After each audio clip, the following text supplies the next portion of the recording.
The truth about New Year's Day. It seems like an innocent celebration, but let's go into the history of the celebration. Celebrating the New Year was a pagan custom associated with ancient sun worship that was observed well over 2,000 years before the birth of Yahshua. These New Year festivities in Babylon eventually found their way to Greece, and from there they migrated to Rome, where the celebration was called Saturnalia. The holiday was observed as a time of reveling, drinking, and orgies. Finally, these drunken celebrations led to human sacrifice.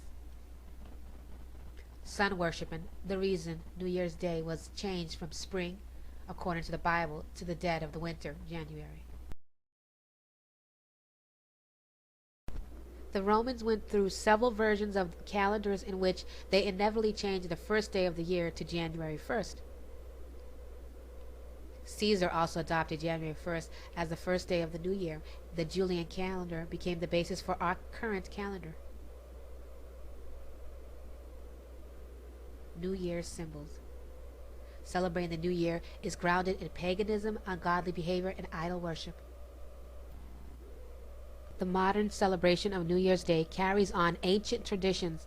The holiday itself is celebrated from New Year's Eve in the old year, continued on through New Year's Day.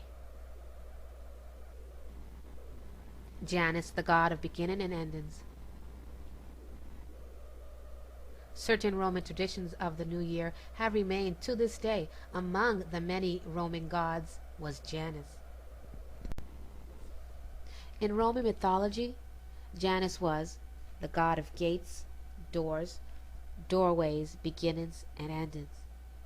Numa, the second king of Rome, in the regulation of the Roman calendar, called the first month Janus, after Janus. At the time, he was the highest divinity. Janus was usually depicted with two heads looking in opposite directions. According to a legend he had received from the god of Saturn, in reward for the hospitality, received the gift to see both future and past. He was frequently used to symbolize change and transition, such as the progression of past to future.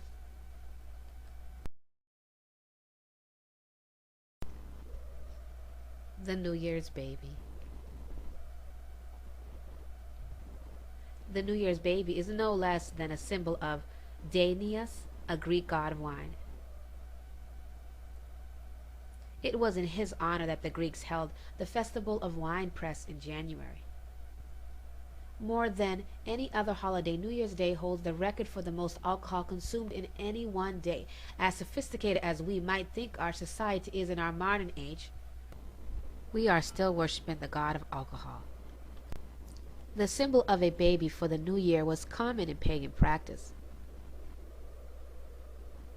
The custom of the time was to parade a newborn baby around in a basket. The baby was a symbol and a herald for fertility of the crops. The Catholic Church disallowed it for centuries. Eventually, these religious leaders gave in to the pressure, allowing infants to be used during celebrations that took place during this time of year, but with one adjustment. The New Year baby was transformed into the baby of Bethlehem, a symbol of Christ. Father Time. Another symbol of the New Year's Day is known as Father Time. This white-haired man carrying a scythe is a prominent figure at this time of year. He is playfully displayed with an hourglass or a clock and symbolizes the passing of life and time from one year to the next. In reality, this quaint character is actually another Greek god known as Cronos. It is from his name that we get the word chronograph, related to the measurement of time. Cronos came to be known as the Grim Reaper. Originally, Cronos was thought to only reap little children in a mythical kind of cannibalism.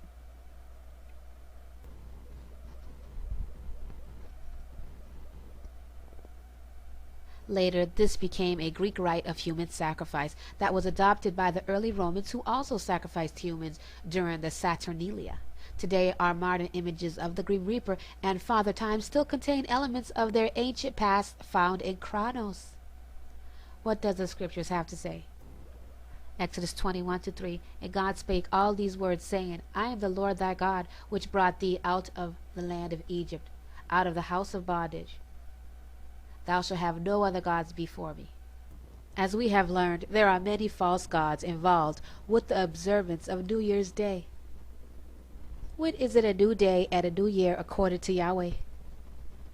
The shocking truth is that we do not celebrate this day because it is the beginning of the year. This is evident in the simple fact that we celebrate the new year in the dead of winter at midnight. Yahweh tells us that the beginning of the year is to take place in the spring. If you read Exodus 12, 1-2, and the Lord spake unto Moses and Aaron in the land of Egypt, saying, This month shall be unto you the beginning of months. It shall be the first month of the year to you. The next day, according to the Bible, is not at midnight in the evening.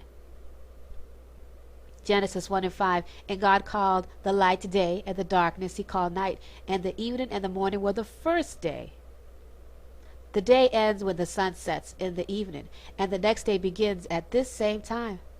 Isaiah 46:9, remember the former things of old, for I am Yahweh, and there is none else. I am Yahweh, and there is none like me.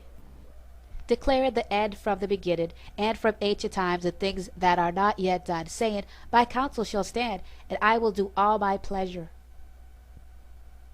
In the context of this truth, consider that night and midnight have long been associated with chaos, the underworld, sorcery, and death.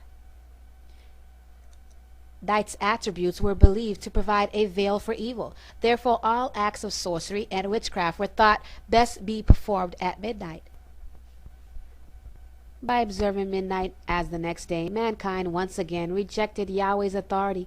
We have disregarded his designated time of sunset to mark the day's transition, and have instead chosen the middle of the night, which doesn't even make sense, people.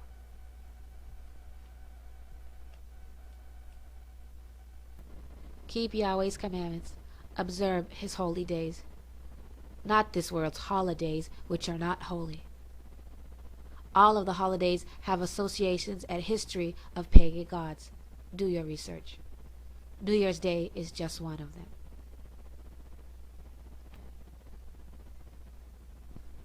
Revelations 14:12. Here is the patience of the saints. Here are they that keep the commandments of Yahweh and the faith of Yahshua. Do you think we are not to keep the commandments? Or not to keep the holy days? Maybe you're following Paul, because Yahshua never taught to break the commandments. He kept the commandments and said, follow him. Who are you obeying? Who are you following?